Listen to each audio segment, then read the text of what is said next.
오늘 이 본문은 특이하게도요, 예수님과 함께 무리들이 사흘을 같이 있었다는 겁니다. 여기는 갈릴리 근처에 있는 야외 바깥에 광야 있는 대로 알 수 있습니다.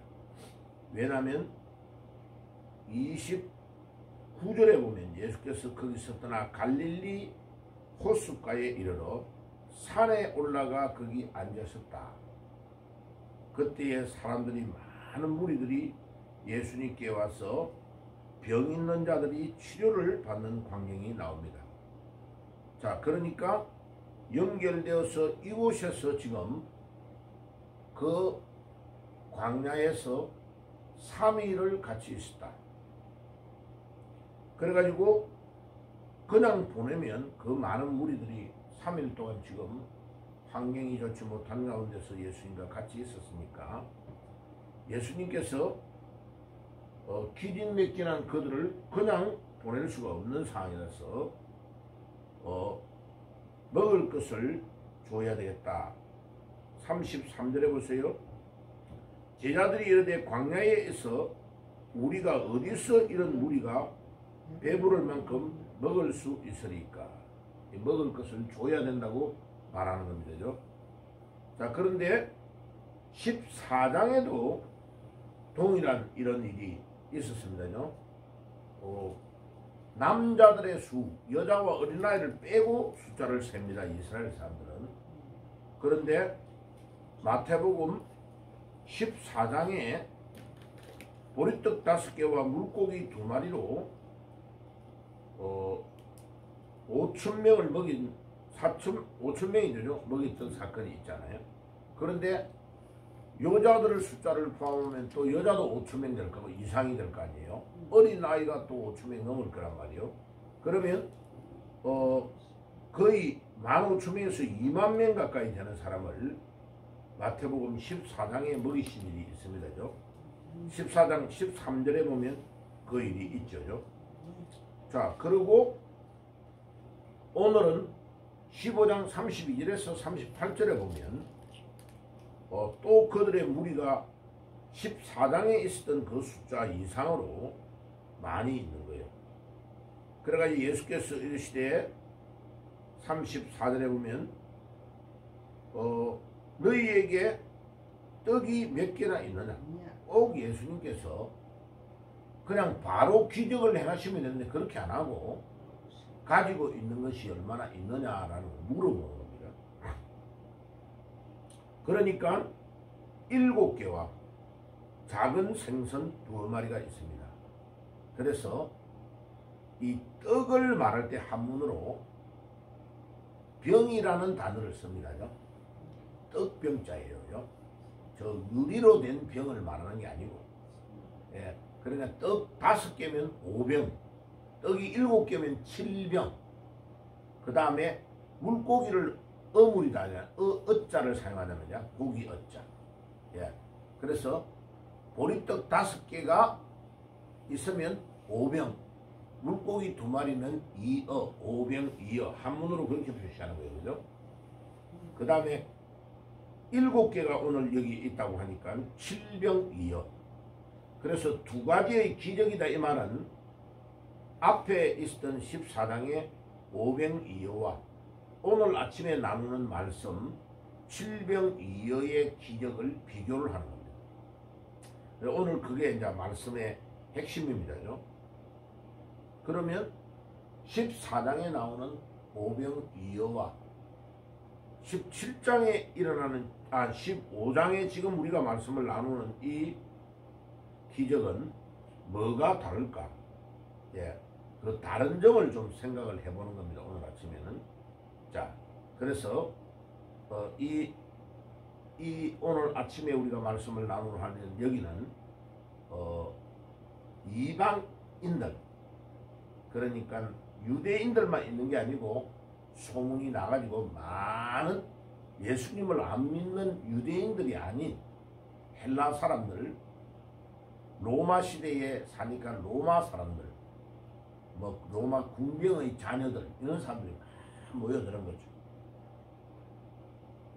그래서 예수님이 그들에게 얼마나 말씀을 많이 가르쳤으면, 또 병자들이 얼마나 많이 몰려왔으면 사흘을 집에 안 가고 그 광야에서 뭐 그냥 노천에서 날씨가 따뜻했겠죠, 그죠? 거기서 자고 먹고 자기들 도시락 싸온 거 다 먹고 나니까 별로 남은 게 없을 거 아니에요, 그죠? 그래 예수님께서 이들을 그냥 집으로 돌려보내면 배가 고파서 큰 문제가 일어나니까 다 자리에 앉게 해라. 그리고 거기에 뭐 가진 것이 좀 있느냐 물으니까 보리떡 7개와 물고기 2마리가 있나이다. 여기에 사람들은 보니까 갈릴리 바다 가까이에 있으니까 물고기를 먹는 것이 거의 생활화되어 있는 거죠. 그래서 뭐 말려서 요리를 할 때도 있고, 바로 잡았던 것을 생선을 구워가지고 요리도 할 수 있고 이런 거예요, 그죠? 그러니까 예수님께서 물으니까 7개와 작은 생선 2개가 있습니다 하니까 35절에 보세요. 예수께서 무리에게 명하사 땅에 앉게 하시고 떡 7개와 그 생선을 가지사 축사하시고 떼어 베드로에게 주시니 제자들이 무리에게 주매 다 배불리 먹고 남은 조각을 7 광주리에 채웠더라.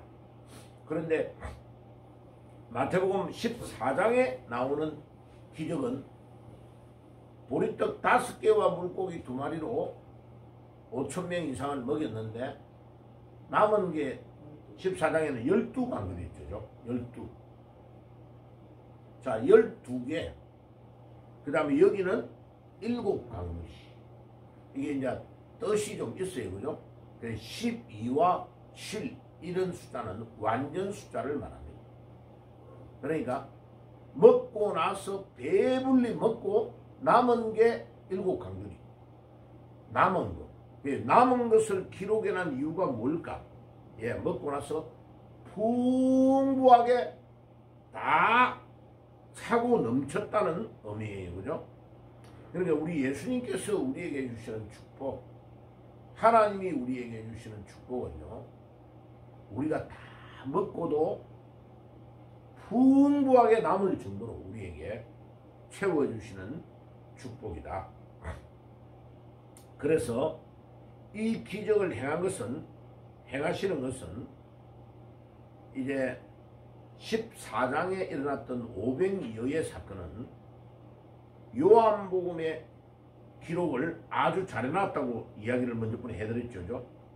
요한복음에 보면 빌립과 안드레에 대한 이야기를 유일하게 기록을 해놨습니다. 거기가 요한복음 6장이었죠. 요한복음 6장에 한번 가보세요. 요한복음 6장에 똑같은 건데 500여의 기적의 사건은 마태, 마가, 누가, 요한 4군데 다 기록되어 있어요. 그죠?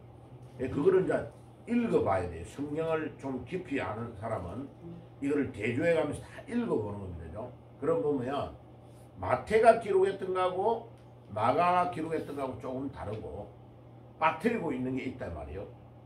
누가가 기록한 게 또 좀 달라요. 그런데 요한이 기록했던 거는 너무나 특이하게 안드레와 빌립에 대한 이야기를 상세히, 다른 데서는 기록을 안 해놨는데 기록을 하는 거죠. 그래서 그런 거를 이렇게 짝을 맞추어서 보면 엄청 재미있어요. 그죠? 예. 거기에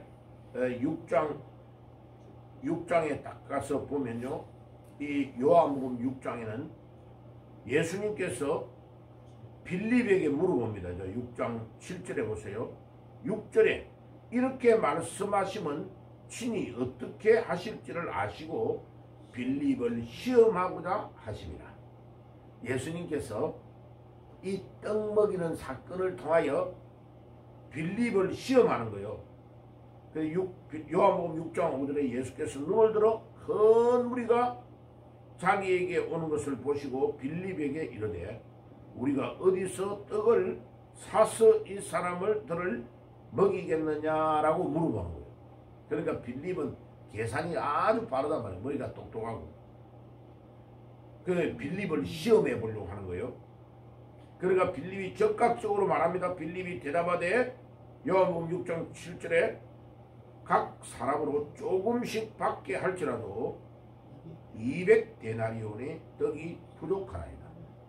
그러니까 요즘 말로 말하면 공사장에서 하루 종일 일하면 1데나리온. 그러면 우리 일꾼들 인건비 물어보면 15만원에서 20만원 받는다고 그래요. 요즘요. 그러면 간단하게 20만원이면 20만원 곱하기 200데나리온이면 우리나라 돈으로 지금 4천만원 정도 들어요. 4천만원. 한 끼 먹이는데 이 무리들이 숫자가 너무 많으니까 가볍게 식사를 하도록 해줘도 예수님 4천만원 정도 들어갑니다. 그래서 그 돈이 2000년 전에 어떻게 금방 만들 수가 있단 말이에요. 그러니까 예수님께서 빌립에게 테스트를 딱 해보는 거예요. 빌립은 아주 논리적으로 빨리 계산을 탁 해보는 거예요. 그런데 8절에 제자 중 하나 곧 시몬 베드로의 형제 안드레가 예수께 여짜오되 한 아이가 있어 보리떡 5개와 물고기 2마리를 가지고 있나이다. 그러나 그것이 이 많은 사람에게 얼마나 되겠습니까? 그러니까 항상 예수님을 따라다니는 제자들 중에서도 빌립처럼 인간적으로 계산을 해가지고 접근해 가는 사람이 있고, 안드레처럼 예수님 저 어린아이가 보리떡 5개와 물고기 2마리를 가지고 있습니다.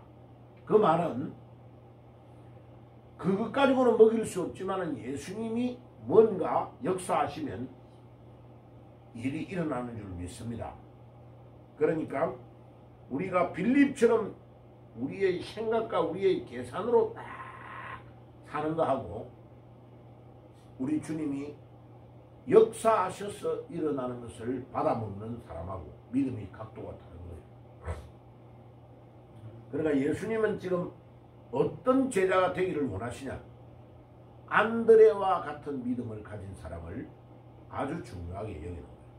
그래서 신앙생활을 할 때도 빌립처럼 계산하고 막 철저하고 나는 내 생각대로 하면 그것도 나쁜 건 아니야. 그런데 엄청 고생 많이 해요.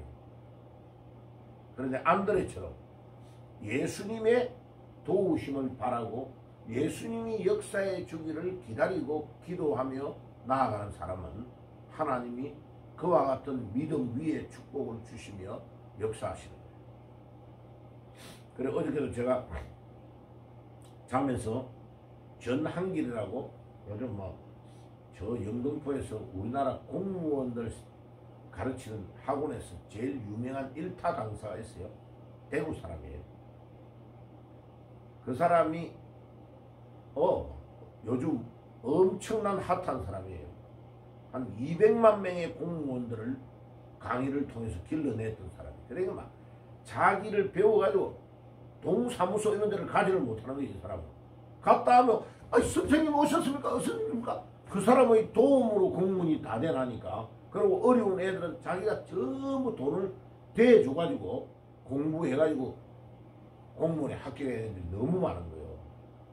그리고 강의를 할 때 이 사람이 막 쓴소리를 하는데 독실한 기독교 신자야. 예수님 이야기를 안 하는데 읽었던 성경을 가지고 막 네가 게으르면 네 게으른 것이 너에게 완전히 거지가 되어 돌아온다. 막 이런 성경을 약간 편집해가지고 막 강의를 하면서 잔소리해놓은 그거를 애들이 녹음을 해가지고 알람으로 쓸 정도로 전환길에 그 목소리를 강의할 때에 쓴소리 했던 거를 녹음을 딱 해가지고 알람으로 네가 좀 더 자다 좀 더 존재하면 너의 궁핍이 너에게 임할 것이라 이러면서 막 쓴소리 하면서 강의를 막 하면서 욕도 막 해요. 이 새끼야 네가 그렇게 하면 깨어르면 네가 다 망하지 뭐 이렇게 성령을 막 가지고 이렇게 요구해놨던 거를 녹음을 해가지고 알람으로 쓸 정도로 애들이 그렇게 이 사람의 강의를 듣는 거예요. 그래서 이 사람이 새롭게 와서 나와가지고 자기 인생에 대해서 이렇게 간증했던 거를 내가 들어봤어요. 어저께. 그러니까 대구에서 그 가난한 집에서 아버지가 막 남의 소작농, 예? 막 그 남의 논밭을 그 경작해주고 그 나오는 추수를 나누어 먹는 그게 소작농이잖아, 소작농.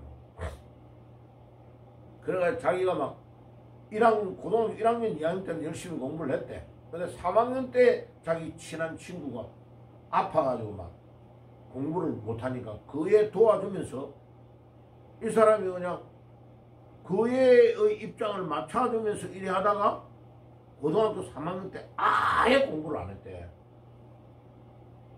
그래가지고 다른 애들 다 학교 가는데, 대학 가는데 자기 시골에 경북 경산인데 거기에 시골 애들 다 가는데 자기는 그냥 우리 아버지 어머니가 막 너무 고생하고 그러니까 어머니는 거기에 막 있는 것들 뭐 깻잎이나 이런 것들 내다 가지고 시장에 팔고 있고 이런 거 보면서 자기 형님하고 누나하고 여동생하고는 다 여동생 여자들은 상고로 보내고 형은 뭐 이문결 해가지고 대학을 가니까 자기는 둘째 아들이니까 너무 가난해서 엄마 아빠가 자기를 공부를 못 시켜줄 거야 이렇게 생각하고 농장에서 어머니 아버지 일만 돕는 거예요. 그냥 착하기는 착해요 봐요. 그런데 하루는 아버지가 동네에 아는 분의 결혼식장에 갔다 오고 나서 와가지고 한기라 들어와 봐라. 집에 들어오라 그래. 그래서 들어가니까 아버지가 장롱에서 무릎을 딱 꿇으라 이러대. 그래서 그것도 모르고 와, 이 분위기가 좀 이상하네. 그래서 무릎을 딱 꿇고 있으니까 아버지가 장롱에서 누런 봉투를 끄집어내가지고 딱 자기 앞에 내놨는데 이게 뭔지 아냐 이러니까 모르겠네요 이러니까 그 봉투를 탁 찢어가지고 딱 내는데 보니까 장롱 안에 돈을 딱 내놓대. 뭉퉁이 돈을 딱 끄집어내더래. 그래가지고 이게 뭔지 아냐 이러니까 모르겠는데요 이러니까 나는 네가 열심히 공부해가지고 대학 갈 줄 알고 내가 이렇게 고생해가 농사를 지어가지고 네 대학 갈 등록금을 마련해놨다. 그런데 니는 왜 공부를 해가 대학을 안 가냐? 그 말을 하면서 아버지가 아무 말도 안 하고 그 봉투에 있는 돈을 딱 내가 봉투를 찢어가지고 보여주고 이 한길이를 무릎 꿇으라 해놓고 아버지가 엉엉 울더래. 아버지가 그 우는 것에 이 전 한길이가 충격을 딱 받았어. 자기 인생에서 그 정도로 충격을 받은 일이었대. 와, 나는 우리 집이 가난해가지고 아예 내가 그냥 아버지 돕고 이렇게 농사일만 하면 아버지에게 진짜 내가 잘하는 거다 이런 생각인데 우리 아버지는 내가 열심히 공부해가지고 대학을 가기를 원해서 이렇게 고생한 걸 가지고 돈을 모아가지고 내를 이 아버지의 진심과 아버지가 뭐를 원하는가를 그때 딱 깨달았는데 아버지가 우는 모습을 처음이자 마지막으로 보았댔죠. 그래서 충격을 딱 받았다. 그래가지고 아버지 한 번만 용서해 주십시오. 한 번만 내한테 기회를 주세요. 하고 그 길로 자기가 자취방에 다시 가가지고 1년 동안 한 번도 부모님을 찾아오지 않았대요. 그래가지고 완전히 친구도 안 만나고 아무한테도 연락 안 하고 1년 동안 학원도 안 다니고 거기서 공부를 해가지고요. 수학을 제외한 모든 과목을 거의 다 만점을 다 받았어요. 그런데 수학 때문에 아무리 해도 서울대학교로 원서를 내가지고 합격이 안 되겠다. 그렇게 생각이 돼서 왜냐하면 까락이라는 게 있거든요. 한 과목이 40점 이하로 내려가면 합격이 안 돼요. 그러니까 할 수 없이 경북대학, 국립대학을 그것은 대구 경북 쪽에서는 제일 좋은 대학이 경북대학입니다. 우수한 성적으로 그러니까 장학생으로 들어가서 공부를 한 거예요. 그래서 자기의 감정을 쫙 이야기해 준 거야.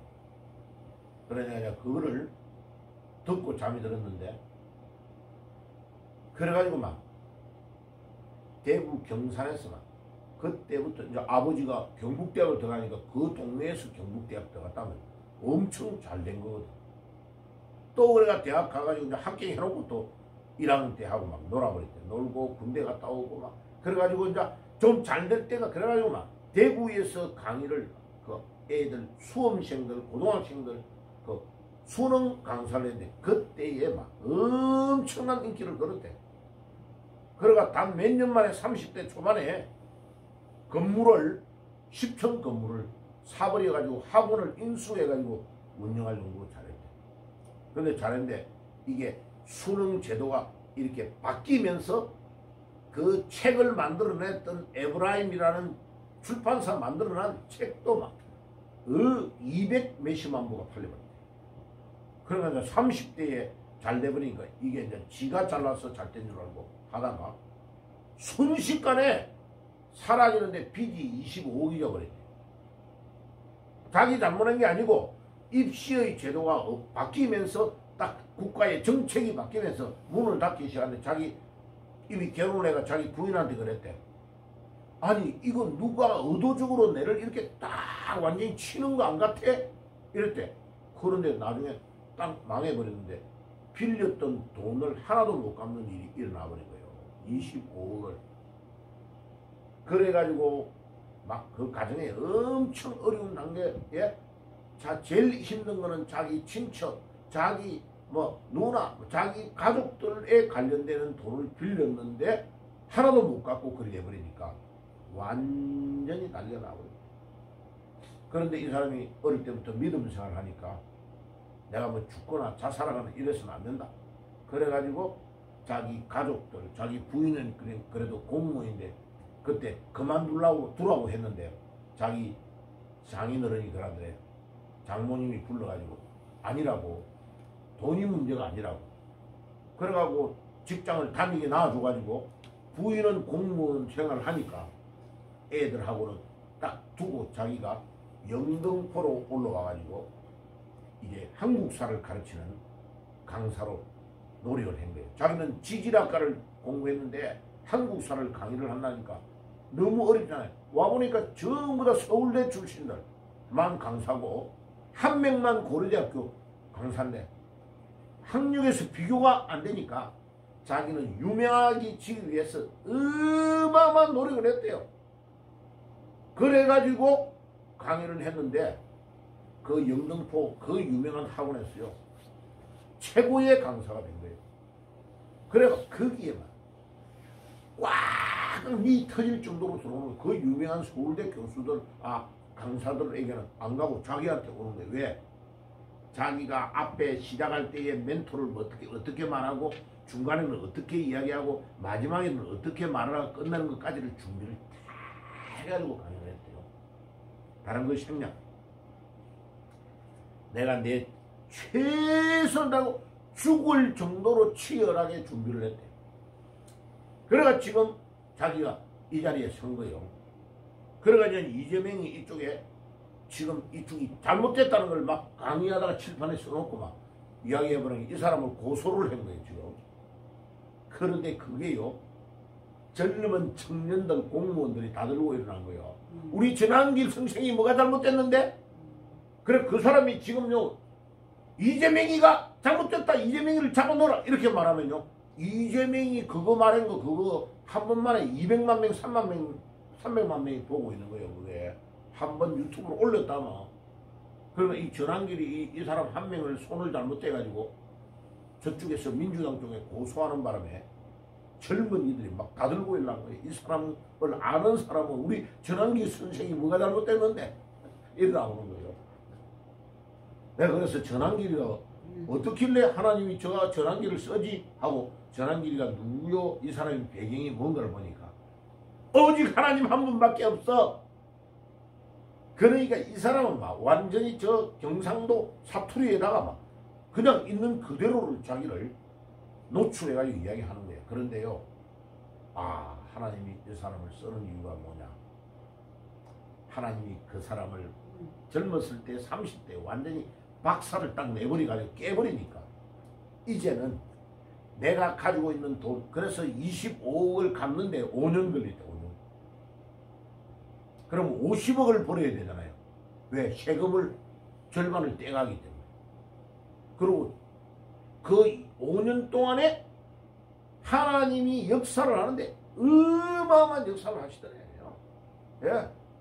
자기가 만들었던 뭐 하나만 내놓으면 막 그대로 막 나가고 강의를 듣는데 자기가 만들었던 앱으로 막 사람들이 들어와서 그걸 활용하고 이용하는데 구름대와 같이. 그래 지금도 자기가 그런데 항상 하나님이 자기를 이렇게 훈련시키고 젊었을 때 자기를 30대에 안 깼으면 자기는 지금 현재 내가 없대. 지금 50대의 사람. 자, 오늘 아침에 우리가 간단하게 말할게요. 500이어의 기적과 700이어의 기적은 두 개가 똑같이 하나는 물고기 2마리와 보리떡 5개. 그래서 500이어. 오늘 아침에 마태복음 15장에 7개의 보리떡과 2마리의 물고기 700이어는 똑같이 사람을 먹이신 기적의 사건이요. 그러면 하나는 유대인들에게 행하신 거예요. 하나는 이방인들에게 행하신 기적이요. 그런데 이 기적의 사건을 통해서 우리 예수님이 하려고 하는 건 뭐냐? 먹고 사는 모든 문제의 책임은, 모든 권한은 하나님에게 있다. 그럼 우리가 이게 먹고 사는 것이 평범하게 보여도 의식주의 문제가 가장 근본적인 거예요. 그죠? 그런데 이 의식주의 모든 것들을 누가 잡고 계시느냐? 우리 하나님이 잡고 계신다. 그 근거는 마태복음 6장 33절. 너희는 먼저 그의 나라와 그를 구하라. 그리하면 이 모든 것을 너희에게 더하시리라. 아멘. 예. 그런데 마태복음에서 3번을 반복해서 주님이 사용하고 있는 아람어가 있어요. 맘몬이라는 이 단어를 써요. 맘몬은 아람어인데 이거는 사탄이 두목이 특사로 보내는 귀신이야, 귀신. 이 특사는 맘몬이라는 이놈은 돈을 가지고 사람의 마음을 확 빼앗아 버리는 거예요. 그래서 하나님보다도 예수님보다도 조금이라도 우리 마음이 돈에 뺏겨버리면 맘몬에게 잡혀버린 거예요. 그래서 맘몬을 말할 때에 딱 3번을 하나님과 맘몬 중에 2개 중에 2개를 주인으로 같이 겸하여 섬길 수 없다라고 말해요. 맘몬을. 사람들이 얼마나 대단하게 의지하느냐 하면 돈이면 전부 다라는 생각을 딱 가지게 만드는 거예요. 그래가지고 돈 앞에 딱 무릎을 꿇는 거예요. 지금 이 나라의 어려운 상황은요. 이 제명이라는 이놈이 대장동을 통해가지고 돈을 딱 거머쥐어가지고 돈을 가지고 사람을 두렵게 만들고 있는 거예요. 그래가지고 네가 국회의원 다음에 하려면 내가 니를 안 도와주면 니는 국회의원이 안 돼. 이래가지고 국회 안에 있는 192명을 지를 포함하여 192명을 달달달달 떨게 만들면서 법을 마음대로 정하는 거예요. 이게요 민주당과 관련되는 이런 부류는 전 세계 미국도 민주당이요. 민주당과 같은 이 사회주의 당은 똑같아요. 권력, 돈을 딱 가지고 맘몬이 사람의 마음을 다다다다 흔들어 놨는 거예요. 그래서 지금 JTBC나 MBC나 KBS나 이런 데에 들어가 있는 이사들이 왜 언론이 거짓말로 발표를 자꾸 하느냐 하면요. JTBC의 안에 있는 뉴스룸을 개조해주고 하는 데에 중국이 1,000억을 투자해준 거예요. 그게 드러나는 거예요. 그러니까 그 돈을 딱 가지고 JTBC를 딱 뒤에서 잡고 있는 거예요. 그러니까 저들이 돈에 개가 돼가지고 뉴스를 전부 다 가짜로 내고 있는 거예요. 뒤에서 돈 내준 저들의 말을 다 들으려고 하는 거예요. 들어가 보면 전부 다 돈이에요. 결국은 저들이 공산주의가 나쁜 거를 모르냐 알아요. 아는데 돈에 딱 놓여가 돼 있는 이 만몬의 세력에 딱 잡혀 있는 거예요. 그러니까 이제 전환길이나 저런 사람들은 어떠냐? 뭐라고? 하나님이 나와 함께 하셔야 나는 이길 수 있어. 이게 신앙이 있는 기독교인들 아니면 돈과 권력 앞에 다 무릎을 꿇는데 하나님이 나의 모든 길을 인도하셔. 만몬은 가짜야 아니야 라는 신앙이 있는 자들은 거기에 굴하지 아니하고 그래 네가 나를 고소해? 그러면 내가 너를 고소할게. 거꾸로 딱 나가는 거예요. 그래 지금 봐요. 이재명이 딱 6개 은행장, 국민은행, 신한은행 은행장을 엊그제 불렀어요. 불러가지고 우리가 뭐 민생이 어떻고 뭐 이렇게 싹 말해놓고 기자들 딱 보내놓고 뭐를 말했느냐? 스카이데일리라는 신문에 국민은행 이런 데서 광고를 막 내가 도와주는데 그 스카이데일리가 계속 부정선거에 대해 이야기하는데 가짜 뉴스 아니에요?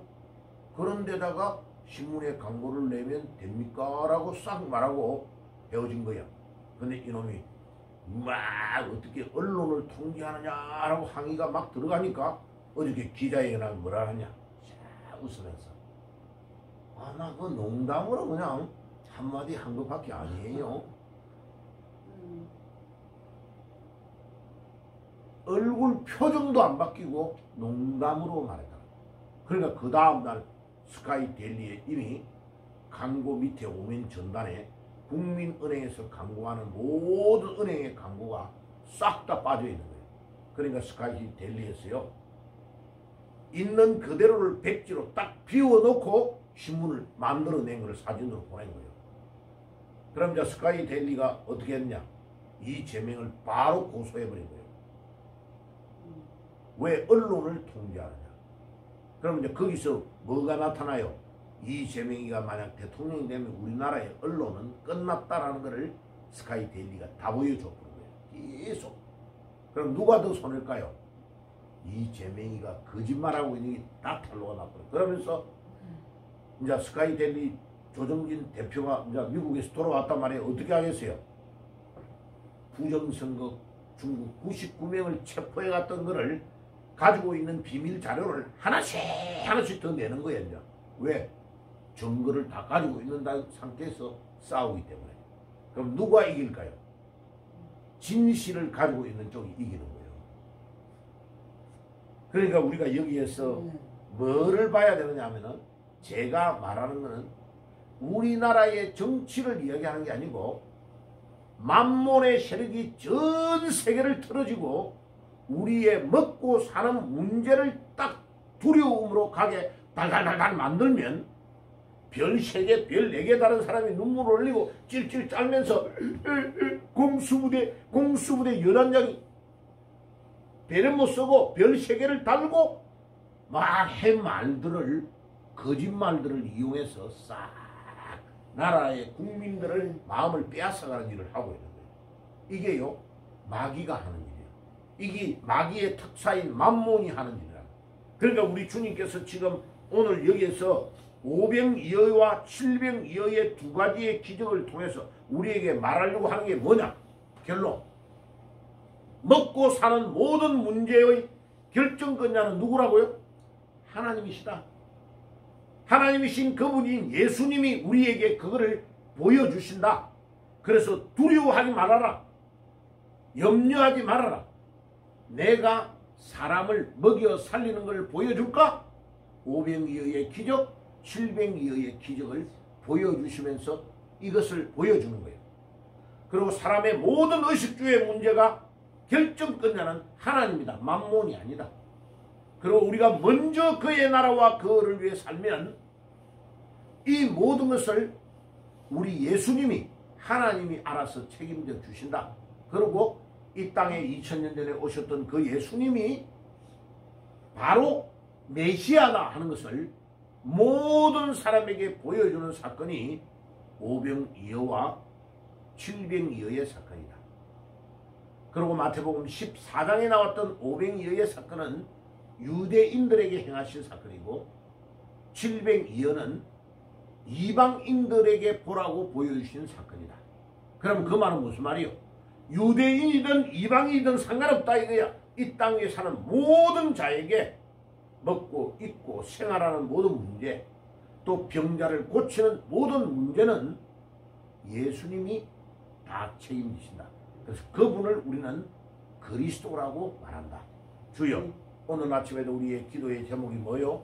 주님! 주님이 그리스도이십니다. 오늘도 그 주님 앞에 우리의 모든 문제를 내어놓고 나아가는 축복의 아침이 되시기를 주의 이름으로 축원합니다. 아멘.